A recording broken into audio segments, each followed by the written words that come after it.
And you, Russia of mine, are not you also speeding like a troika which naught can overtake? Is not the road smoking beneath your wheels, and the bridges thundering as you cross them, and everything being left in the rear, and the spectators struck with the portent, halting to wonder whether you be not a thunderbolt launched from heaven? What does that awe-inspiring progress of yours foretell? What is the unknown force which lies within your mysterious steeds? Whither then are you speeding, O Russia of mine? Whither? Answer me. But no answer comes. Only the weird sound of your collar bells. Rent into 1,000 shreds, the air roars past you, for you are overtaking the whole world, and shall one day force all nations, all empires to stand aside, to give you way. End quote.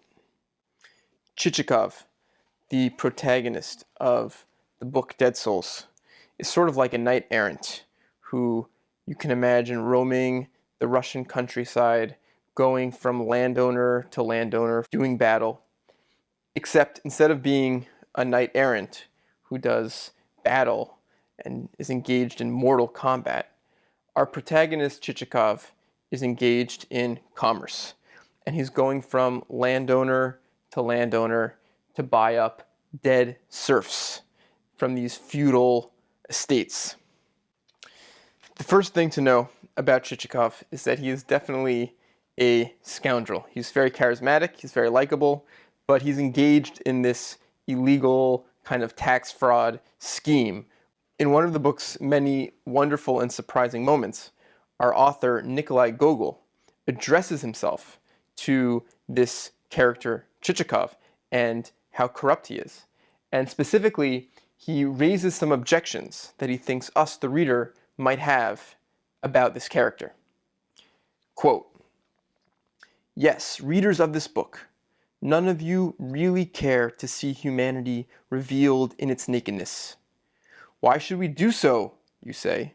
What would be the use of it? Do we not know for ourselves that human life contains much that is gross and contemptible? Do we not, with our own eyes, have to look upon much that is anything but comforting? Far better would it be if you would put before us what is comely and attractive, so that we might forget ourselves a little." End quote. And so Gogol goes on to address this response by saying he doesn't really care what the reader thinks about his character. Then he goes on to say that if we met Chichikov in real life, we would actually really like him. And the only reason we have such a negative view of him is because he, Gogol, our author, has revealed to us Chichikov's inner secrets and inner ambitions. And lastly, he goes on to make really like a full-throated justification for describing this character, Chichikov. He argues that Chichikov is a kind of universal type to be found and recognized everywhere. Quote, "Yes, after laughing heartily over Chichikov's misadventures, you will look at yourselves with redoubled pride and a self-satisfied smile, and add, well, we agree that in certain parts of the provinces there exist strange and ridiculous individuals, as well as unconscionable rascals. Yet, which of you," this is our author Gogol addressing us, the reader, "yet, which of you, when quiet and alone and engaged in solitary self-communion, would not do well to probe your own souls and to put to yourselves the solemn question, is there not in me an element of Chichikov? For how should there not be? Which of you is not liable at any moment to be passed in the street by an acquaintance who, nudging his neighbor, may say of you, with a barely suppressed sneer, look, there goes Chichikov. That is Chichikov who has just gone by." End quote. And so what's my goal of this video? It's not to just summarize the book or to give it some rating. What I want to try to do is I want to try to take the author Gogol up on his challenge, and I want to try to probe our souls and ask ourselves this question: is there not some Chichikov within us? The character Chichikov is really gripping. He's hard to look away from. He's charismatic, and he's like the consummate salesman. He has this self-confidence and this kind of apparent frankness and forwardness of like an expert salesman. He's this character who has learned to get ahead in life, to succeed in life by using his people skills, by using his ability to understand people, to befriend all sorts of different people, to be entered into their confidences, and to read people, and to convince people to give him what he wants. The book is filled with many wonderful, very different, interesting encounters that Chichikov has to give a sense of how dramatic they are and how tense they are. I'm just going to excerpt a little bit of the dialogue that Chichikov has with one woman named Natasya Petrovna. So Natasya Petrovna says to Chichikov, quote, "Only last week my blacksmith got burnt to death. Such a clever hand at his trade he was." Chichikov: "What? A fire occurred at your place?" No, God preserve us all. It was not so bad as that. You must understand that the blacksmith set himself on fire. He got set on fire in his bowels through overdrinking. Yes, all of a sudden, there burst from him a blue flame, and he smoldered and smoldered until he had turned as black as a piece of charcoal. Chichikov: "In everything the will of God, madam," said Chichikov with a sigh. "Against the divine wisdom it is not for us to rebel. Pray, hand them over to me, Natasya Petrovna." "Hand over whom?" "The dead peasants." "But how could I do that?" "Quite simply. Sell them to me, and I will give you some money in exchange." "But how am I to sell them to you? I scarcely understand what you mean. Am I to dig them up from the ground?" Chichikov perceived that the old lady was altogether at sea, and that he must explain the matter. Wherefore, in a few words, he informed her that the transfer or purchase of the souls in question would take place merely on paper, that the said souls would be listed as still alive. "And what good would they be to you?" asked his hostess, staring at him with her eyes distended. "That is my affair." "But they are dead souls." "Who said they are not? The mere fact of their being dead entails upon you a loss as dead as the souls, for you have to continue paying tax upon them, whereas my plan is to relieve you both of the tax and of the resultant trouble. Now, do you understand? And I will not only do as I say, but also hand over 15 rubles per soul. Is that clear enough?" "Yes, but I do not know," said the hostess diffidently. "You see, never before have I sold dead souls." "Quite so. It would be a surprising thing if you had. But surely you do not think that these dead souls are in the least worth keeping?" "Oh no, indeed. Why should they be worth keeping? I am sure they are not so. The only thing which troubles me is the fact that they are dead." End quote. The other thing that we notice about Chichikov is that he is obsessed with getting money and with getting ahead in society, and he is willing to do it at any cost. Before he died, Chichikov's father gave him, Chichikov, the following advice. Quote, "Lastly, and above all else, keep and save your every kopeck. To save money is the most important thing in life. Always a friend or a comrade may fail you, and be the first to desert you in a time of adversity, but never will a kopeck fail you, whatever may be your plight." End quote.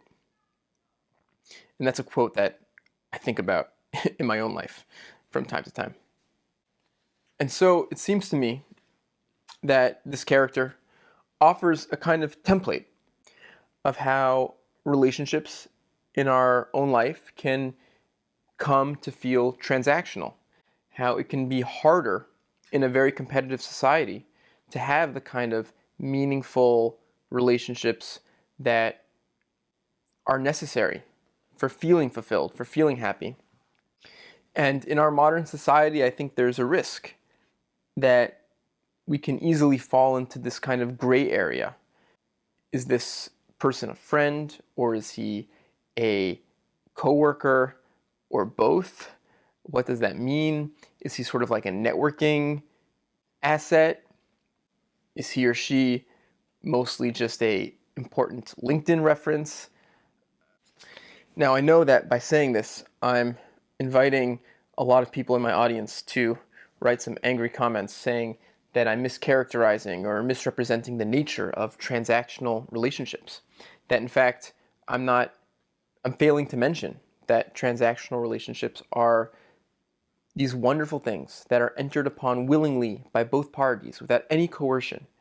And there's a positive sum outcome in these relationships that both sides, both parties profit, and that there's this creation of economic value that didn't exist before. And it's something that we need to be optimizing for and maximizing in our own life and in our society and in the world. And to that I would say, notwithstanding, I still maintain that it can be hard to find relationships that aren't transactional, and that those non-transactional relationships are necessary for feeling happy and fulfilled in life. So back to this pressing, urgent question of this book. What does Chichikov have to say about us? And so, personally, I like to think I'm a very moral person. I try to be totally ethical and straight in all my business dealings and my tax filings. But real talk now, being totally honest, and this is uncomfortable to talk about. It's uncomfortable to say. But everyone has a price, right? And if not a price, everyone has something that they fear. So Chichikov is motivated by this real fear of poverty. And we all have a sort of sense of some level, some depth of poverty, which we would be terrified to descend to. And so the interesting question is, what happens to our morality when the stakes are really, really high? And I don't know the answer to that question. I have no idea what would happen to me in that scenario, and I never want to know. I hope to never know. But this is the point. I think it's very tempting to see our behavior as being an outcome, being a function of our morality. When in truth, very often, the opposite equation holds true as well. It seems to me that much of our morality is a function of how we think about money, or how we understand or imagine just the choices that life has given us. So much of our morality is just a function of past experiences we've had with the law or with law enforcement, and whether or not we feel that those institutions of power are mostly just or mostly unjust. And ultimately, it seems to me that so much of our morality is just a function of how we decide to weigh the relative risks of poverty and the risk of criminality. What does it mean to be poor in our society? What can money buy you? Can it buy you a longer life? Can it buy you immunity from the law? Political influence? How does life expectancy change with income bracket? Does our society criminalize poverty? Is economic mobility a realistic option, a realistic opportunity for most people? I opened this video with Gogol's beautiful image of the troika, of Russia as this troika speeding out into the horizon of the future. And I think it's such a compelling moment in the book, because it's like Gogol sort of taking a step back and out of nowhere just reflecting on, like, what are the implications of what I'm writing? What does this say about me, about my country? And of course, this is the ultimate question. This is such an important question. Whither art thou speeding, Oh, Russia of mine. I think that same question resonates in America, and it probably resonates in other places around the world. What behaviors are incentivized? How are resources allocated? What activities are understood to be productive versus unproductive? The political choices we make and the economic choices we make decide everything about our society and our morality and our future. These are questions we're thinking about.